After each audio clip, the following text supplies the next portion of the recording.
Morning. So today I'm going to look at the question of, well, why do I regain weight after I diet?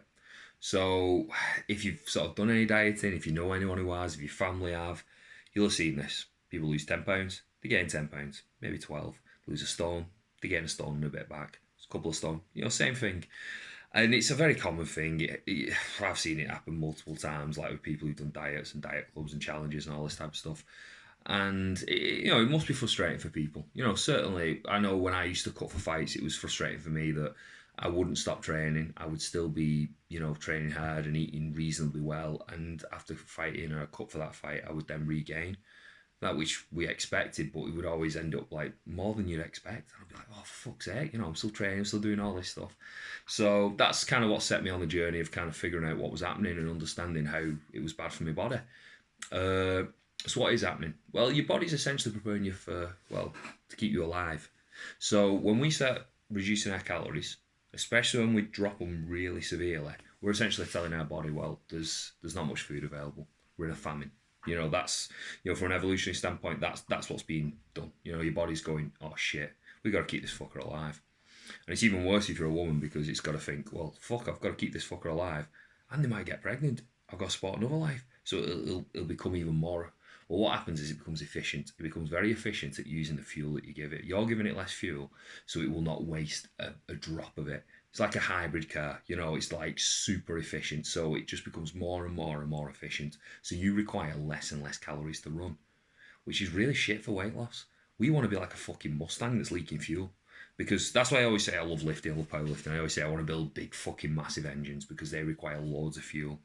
And that means you can eat loads, but it also means that fat loss is easier. And that's why muscle's good because it burns more calories. You can shed fat a lot quicker when you've got a bigger engine and a less efficient engine. So we become more efficient.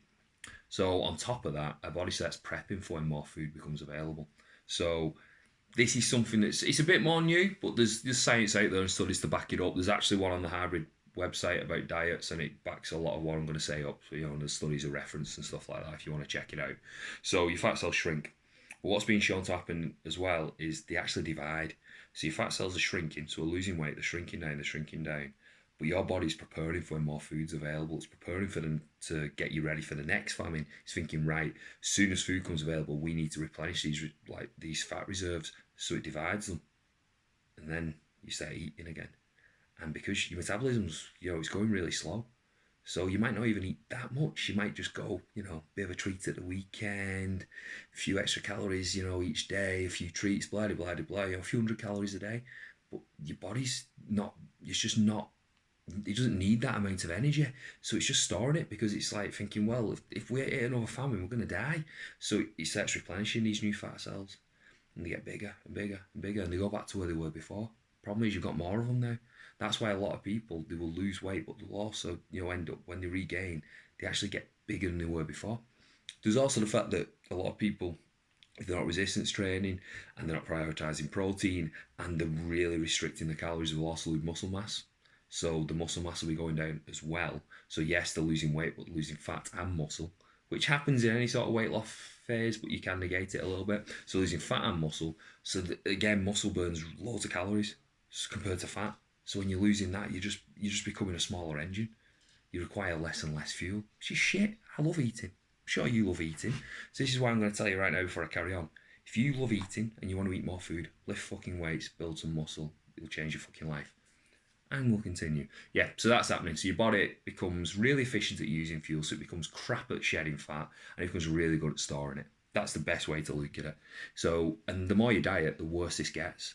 So the more you diet, the more resistant you get to weight loss, the more resistant and the more efficient you get at fucking storing fat. You get better at fucking putting fat on. How shit's that?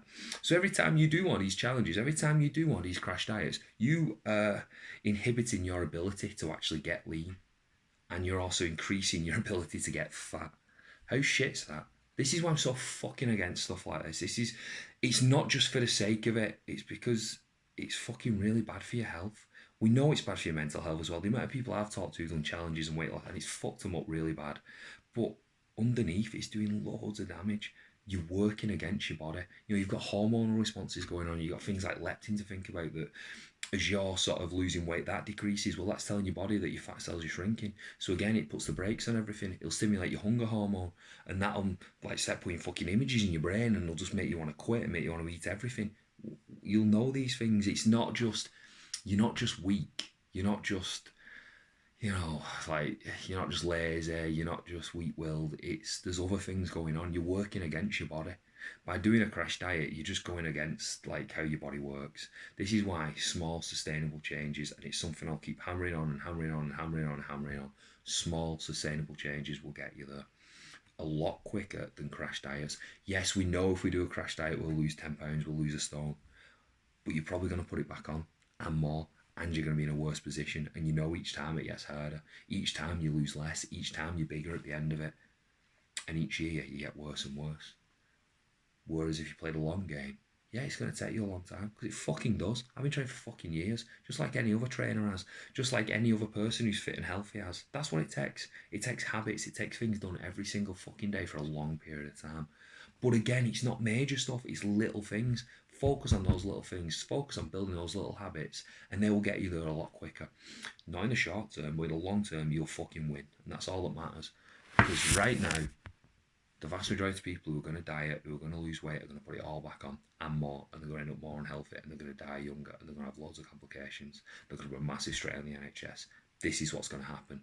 The fucking diet culture, the fucking challenge culture, we've already got an epidemic of obesity. Well, it's going to contribute to it. I'm telling you right now, it's fucking going to contribute to it. It already is doing.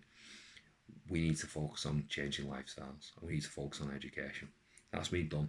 I hope this clicks with someone. I hope it's useful to someone. Much love.